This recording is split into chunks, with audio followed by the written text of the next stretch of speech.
Yeah, so we just got back from down south, from Denmark. We just went on a bit of a trip with the guys from 4Drive TV. So yeah, we haven't really seen too much of the footage. Haven't really seen how the other cars have gone, just because we were always obviously right at the back of the convoy and couldn't really see the full driving that was going on. So we thought we'd just sit down, have a look at the footage, and then yeah, just go through really kind of how the trip went.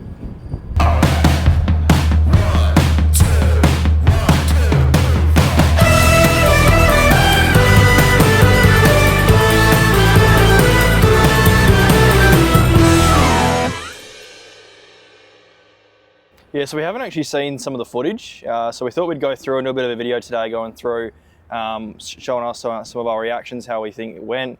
Also just to have a chat about how the BYD went, our sort of thoughts on how we think it is as a car in general, and if you might be looking at buying one, just giving you some tips and tricks.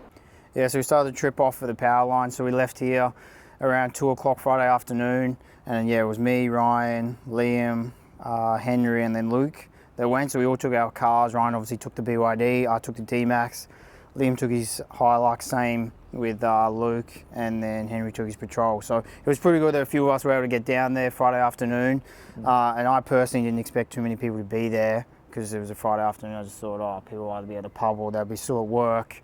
But yeah, it was a pretty good turnout. I think it was probably, what, like 80 or 100 cars or something. Yeah, it was pretty massive, yeah. A lot of people. It was pretty impressive to see that many people come down. And then I personally never been to the power lines before. I've always been someone to go to the beach, so that was my first time being there. So it was good to go there with other people who are experienced, and you kind of just follow them up.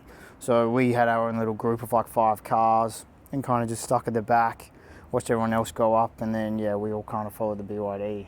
Yeah, it was pretty surprising how many people actually did turn up. It was quite weird to actually think how many people sort of being there. I mean, it was a good day, but so it makes it a bit better when the weather's good. Yeah. Especially a lot of cars there and that, but the first part wasn't too bad really. If you took like the chicken track, I think if you took like certain ones it was a bit hard, but the BYD went up there pretty easily. Yeah, all the sort of beginning section was pretty good. Oh yeah, here you get to the actual climb of it. So there was like 3 sections you could go up. We had sort of a really easy one on the left, sort of medium one on the right, and then this sort of really hard one. So we thought we might as well just go for it with the BYD. So Luke took it up this track here. And I think it was a bit of at the bottom, he didn't really get it that well, but it's pretty good. Yeah, the only thing is we had like an issue with the side step came off, going up one of those tracks, it just flung off. But I think it's just because it didn't really have the wheel travel. Yeah. But apart from that, yeah, it went up pretty easily. And then obviously you came up and then you went up pretty quickly and found it pretty easy. But I think you got a bit of wheel travel in yours, where I think that's where the BYD struggle a bit. Yeah, it's a bit more rigid. Spaces doesn't get the flex in the suspension. Yeah, so the first thing we did was met up with the crew down at Mutton Beach. So there was a pretty nice sort of lookout up the top there to sort of get some nice views out that area.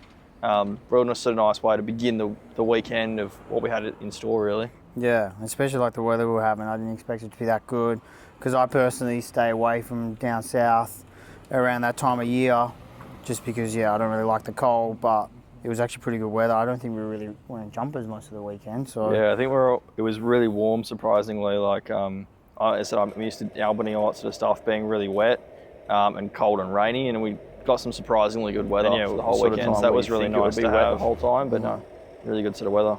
Yeah, so before we headed off from the lookout, we just had to let our tyres down. So we weren't 100% sure what to let them down to. Obviously being a heavier tyre, heavier car, we weren't sure whether we should let it down all the way to say 10. I usually let mine down for similar wheels on my D-Max to around 10 PSI and don't really have too many dramas, but this being a heavier car, weren't sure what to do, so we just let it down to 16 and just thought we'll just try it from there.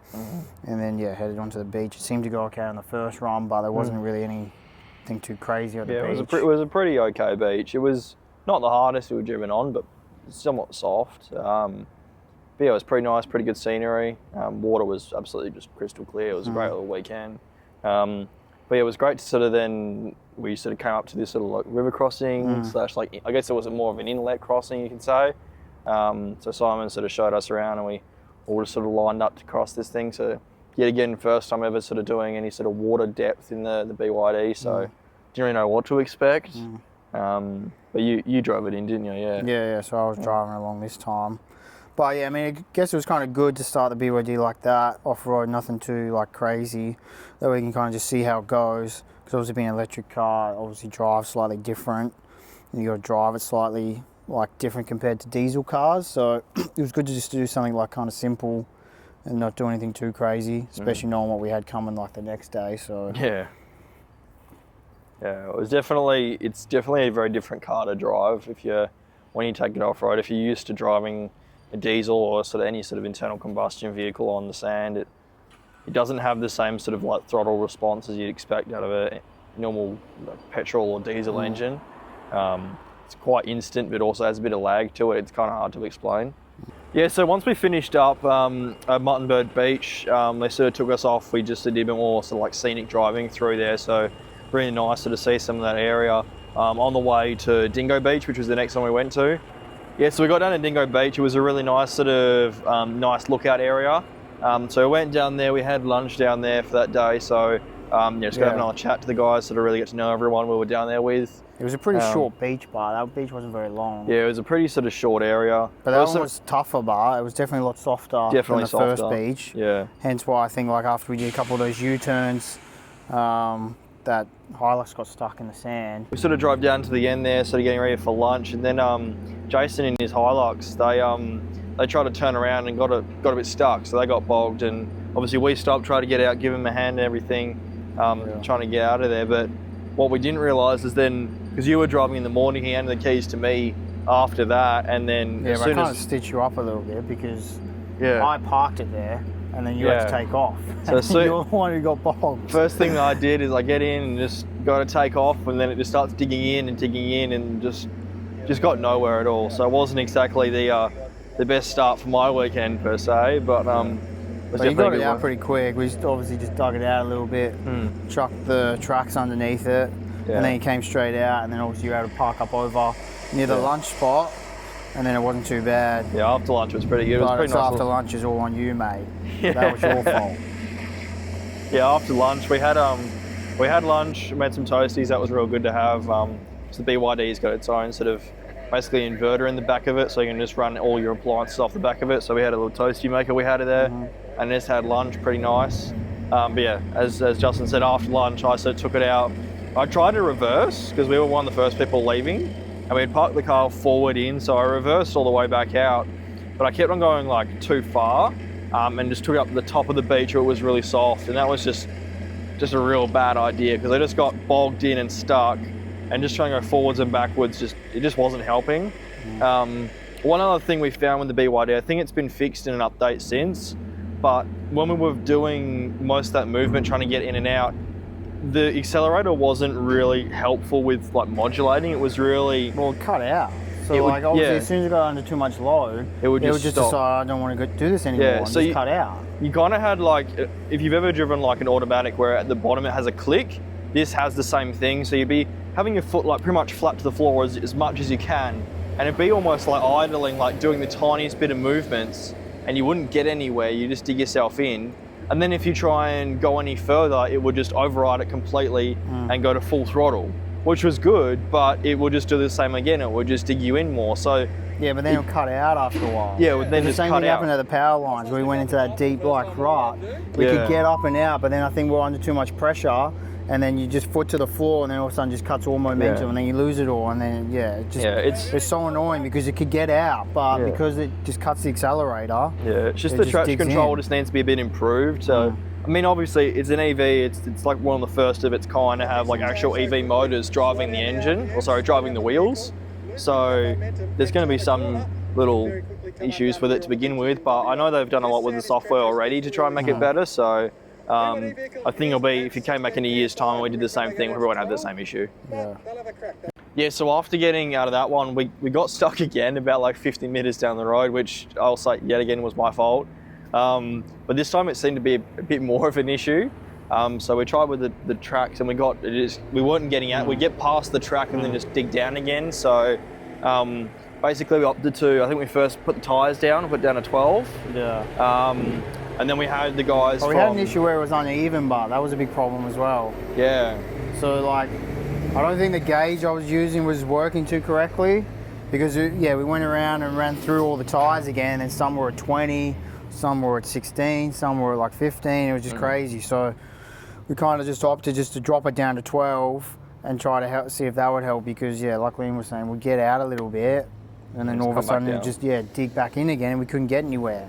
And then you'd go back and forth and you just couldn't make a track. So we dropped those tyres down and that really helped a lot. Once we got down to 12 PSI, we came out straight away and then never had a drama since, really, like the rest of that beach. So I think that was probably a big issue that we had. It was the fact that we had to get out with that help of the pull. So we had once we put the tyres down, we got the Amarok from TJM. They came and pulled us out, but they were doing the same thing. Like, they got us out, but as soon as we started moving, they got bogged down as well. So it was just kind of a terrible thing. And then Jesse came through in the tank in the 500. He pulled us both he out. did a double pull, so we had just like 3 cars all on a little train, and just luckily we were able to spread that power and weight across all of them and get us out of that sort of soft top end of the beach. Once you were down near the water, it was a lot harder and there was no worries. It was just getting us out of that section. So we got out of there and unhooked everyone, and we didn't have an issue for the rest of the day at all. Yeah, so getting up out the beach, there was a bit of a steep exit, but it wasn't too bad. And then it was rotted out a little bit. It was pretty bumpy, but it wasn't too bad really for us in the EV. We seemed to go up there pretty easily. I don't think you really had any struggles getting up. And then the boys in the 76 came in behind us, and I think they had a few dramas with it. I think maybe they weren't in low enough gear, or they were trying to change or something, and then they basically lost their momentum. I think it was when he was trying to change. I think he was in low range the whole time and trying to change from like 2nd to 3rd. I think that's what was losing his momentum. So I think in the end, all he just ended up doing was just keeping it in 2nd and just fanging the hell out of it. Because I think we heard it at the top. It was like a little almost like parking area at the top, like where you can turn around. We were all parked up in there, and I think we just heard it just fanging it up this hill. Absolutely amazing noise though. That's one thing we don't get in this car, is a nice note. Yeah, you obviously always hear that 70 series coming, which is nice, but I think the manual obviously let it down a little bit. If you're not in the right gear, you can struggle a little bit. And then you definitely smelt the clutch when you came up to the top. You could feel that he was definitely obviously sending it. That's why I'm a massive fan of manuals. You never have to worry about losing your momentum, because the auto will just automatically shift out for you. You don't really seem to lose as much as what the manual does. Yeah, it's a bit easier. But obviously you get downsides where you can't control it as much in the automatic. Then after we did that, we drove through. There was a few different tracks up there. We just sort of tried to end the day, because it wasn't that late in the day, so we just tried to get a bit more sort of time in. We went through one that we thought was an exit, but unfortunately it was a dead end, so it was quite fun having to turn around. Yeah, and that tight track. I think we were, at that point, we were like 2nd in the queue, I think it was just Jesse and then us. And then we had to end up being 2nd from the end. But it wasn't too bad for us to turn around, because we had right at the end, because like Jesse kind of got out the way. We had a bit of a space at the end there that we could turn around, but everyone else didn't really have that space anymore, because we kind of took it up. So it was easy for us to turn around, but I think a lot of them had to try to back up all the way pretty much to that top section, where then they could turn around. Yeah, we got pretty lucky. And the thing as well, with the BYD being a pretty wide vehicle, you had to be pretty careful. Like a lot of, there was the Hiluxes there, even that Amarok. They weren't as wide as this. The tank was probably pretty comparable, but in a ute, this was definitely the widest thing out there. But luckily, it's got plenty of cameras. You could easily see what's what. If you want to go a bit further, and make sure you don't touch anything. So it's more just this turning circle, because I know that's the first thing I noticed when I drove it for the very first time, is the turning circle was terrible. Like obviously, dual cabs aren't that good to begin with, but comparing it coming straight out of like my D-Max into this thing, its turning circle was like terrible. It's still nothing compared to a 70 series, but it's definitely not as good as some of the conventional utes. Yeah, correct. I think that just comes down to a bit, yet again, longer and wider wheelbase. Just makes it a bit more annoying. But it's one of those things you get used to anyway, and then it doesn't become an issue. I don't think we ever had a time we were off-road in those tracks and we're like, oh, the turning circle's terrible. That it was causing us dramas. You kind of just get used to it, and you just kind of pick the right line. You just you make your own ways around it. But it was a good way to end the day. We sort of then backtracked and then just came back up to the road and then went back for dinner. So good, nice first day starting it out. Nothing too hard or complex for that day. So it was probably more just disappointing what happened on the beach, really. The fact that I think it was pretty much that PSI didn't really help us, but obviously you're never going to know. But it was just a little disappointing that we got stuck so much. especially because we had high hopes for it. Because I personally always thought that this thing would go pretty well off-road. It's just what else it could do would be the problem. Because obviously being electric, that's what it's kind of good for, is that torque, which we want off-road. So apart from that, I mean, it was obviously a good day. It was just a little bit disappointing that it didn't perform as well as we were hoping. But still, overall, I think it was mainly our fault. Like where I parked it is where we got stuck the first time, which is obviously my fault. And then having those tyres at the wrong PSI didn't really help either. Yeah, definitely. Yeah, good way to end that first day. Yeah, so day 2 started the same. Head to the servo and then the bakery, get something to eat. Really wanted to fill up every day, just in case. We always wanted to make sure we had enough fuel. It's not really that big of a concern, being an EV and getting that regen braking and going off-road. It actually does really well off-road when it comes to fuel. It's really just those long trips is where you get kind of crucified on it. Yeah, I think it was quite funny the first day that we parked up at the servo. If you've been to Denmark, you know the main servo there is full service, so they fill it up for you. We got out and he went to go put diesel in it, and I was like, no, it's 91. So I think it was their first time actually probably filling one up. And we definitely got a lot of looks from the people in Denmark of seeing it, and there wasn't that many that had made their way down, which was pretty cool. But I think that when you said about fuel, we weren't using as much as I think everyone else was, because obviously we get the benefit of going downhill. There's a lot of regen you get out of it, so we got a lot of that out of that. I think most people were probably putting in like 10-20 litres a day, and we were putting in probably only like 5. So that's the sort of trade-off you get. Yes, your long range is going to be worse, but if you're going to be planning to do the same stuff like we were doing in this trip, it's going to be a better vehicle for at least that side. So it does kind of even out as well. Yeah, because that regen braking is a huge benefit. Because like when you're on the open road, you'd like never charge the battery, but then we were always charged up that battery when we were off-road because it just had so much regen. I swear it wasn't really using any fuel when we were off-road. It was only really getting to those different places. Yeah, just getting to the spots. And that's the other thing as well. If you're looking at getting one of these, if you think about you're only really going to be doing a trip a couple of times a year, you consider make that trade-off of around town, I'm going to get way better fuel economy, or I can just charge it off at home. But yeah, on a trip I might have to fill up every servo. But that's sort of a real trade-off you make. You're sort of saving money in the long term for spending a bit more on those odd occasions. Yeah, but also if you know how to use it, I think it's obviously better than what we first thought. More manageable. Like that trip we did this weekend, like it was just terrible when it was on the open road. But now that we've worked out that you can turn that SOC off, like it just changes it completely. Like you get so much extra range out of it. But yeah, like you're saying, this car's not built for touring anyway. We didn't buy it for a tourer. It was really just a good weekend warrior that you're willing to take off-road, and then obviously just go on those big trips every now and again, and that's a trade-off you're willing to make. But if you turn the SOC off, it makes a huge difference to how it performs. Definitely. Yeah, so once we'd gone down to the beach, we decided to air straight down to 10 PSI just to make sure it was all ready to go. Yeah, 'cause we knew we were going to have a big session in front of us with that beach exit, so we didn't want to have a repeat of yesterday. Yeah, we didn't want to mess up this time, so we decided to go straight for it, straight down to 10. It was good going down, it's like such a high beach, so you really got a view of. Nice view. I don't think it was funny. You ever see the water, but not the beach for ages. So it was only once you really got down to that sort of exit section that you could really see the beach. So we really knew it was going to be a nice sort of steep section.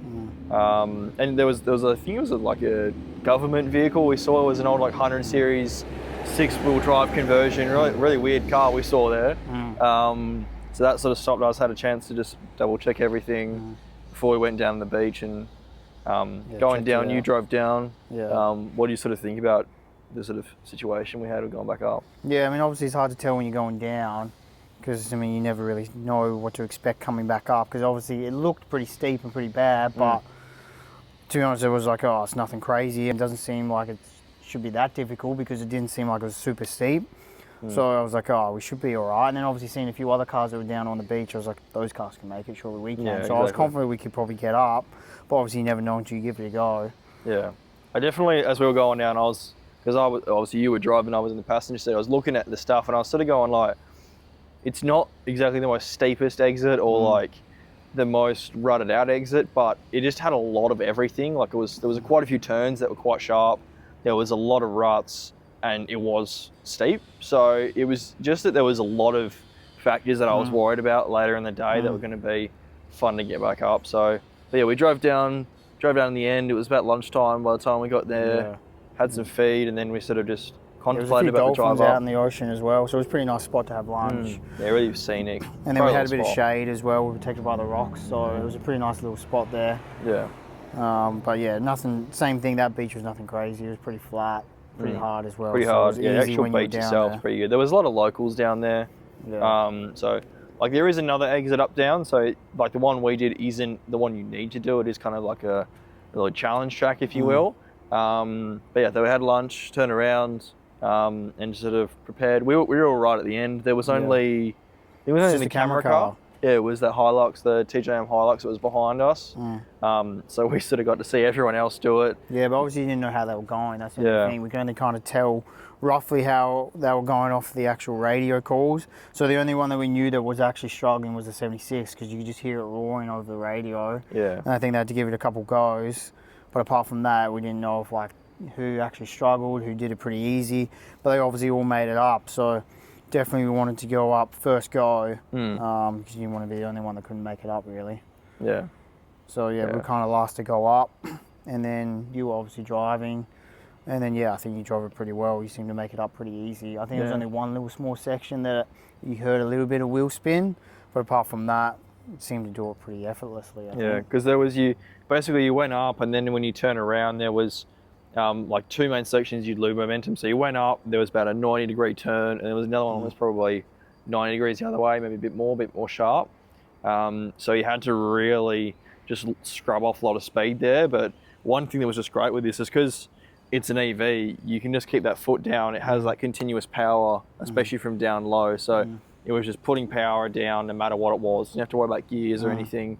I thought it was quite smooth going up it. Yeah, same. So it was quite exciting to see it. And when we sort of saw the footage, you see that we're probably going maybe like 10, 20 k's an hour faster than most of the people were up it. So we think a lot of people were just kind of edging up it, trying to get up there, but we were really storming up there. Yeah, and we seemed to do it the easiest and the smoothest, because I see what the camera crew said when we got up to the top, was the fact that, yeah, you guys did it the easiest and it was the smoothest, where a lot of other people were moving around quite a lot. So I think the suspension, maybe the weight of it and that, it was just able to handle those bumps pretty easily and just kind of go up there pretty effortlessly, really. Yeah.